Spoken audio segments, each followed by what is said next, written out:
Out of all the nanofish I keep, Scarlet Badis are in my top 3 favorites. Their care is a little different from most of my other fish because of their specialized feeding requirements, and that's what I want to go over with you today. So let's dive right in. Before I get into their feeding habits, I want to quickly go over the species since some of you might have never heard of or seen this fish before. Scarlet Badis are small, vibrantly colored fish native to South Asia, particularly found in the slow-moving waters of India. Known for their striking red or orange bodies with vertical blue or orange stripes, they are popular among aquarists for their beauty and unique behavior.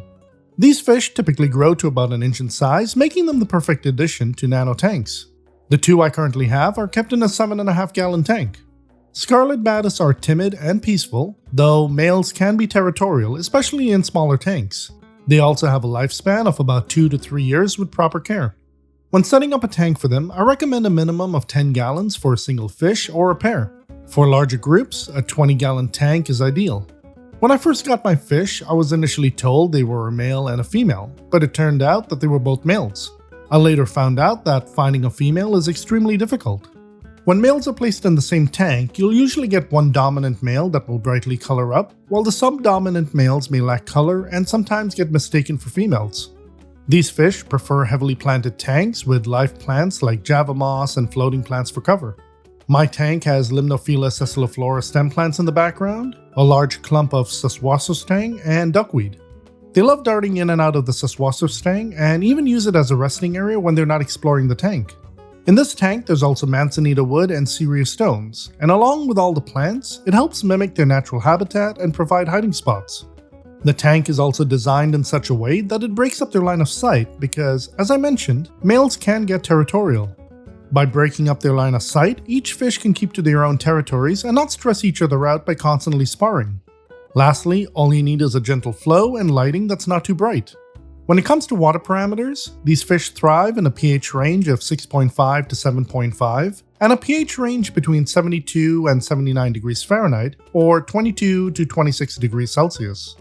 Mine are kept at a steady 78 degrees Fahrenheit. As these fish are small, they do best in a species-only tank, but can also be kept with other peaceful nanofish like Chiliresboras, Pygmy Corridoras, and Neon Tetras to name a few. Avoid housing them with larger or aggressive tank mates that may bully or intimidate them. If you're thinking about keeping Scarlet Badis with shrimp, I suggest keeping them with larger shrimp like Amano shrimp, bamboo shrimp, and vampire shrimp. If kept with Neocaridina shrimp, your colony will eventually get decimated as they will prey on the babies because these fish are micropredators. Speaking of which, this brings us to the topic of the day: what do these fish eat? When I first got my Scarlet Badis pair, it was to take care of an issue I was experiencing in my blue velvet shrimp tank.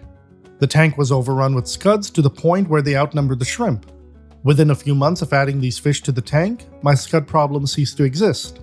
They constantly preyed on the babies, and for the most part, the adults either died of natural causes or got siphoned out during water changes.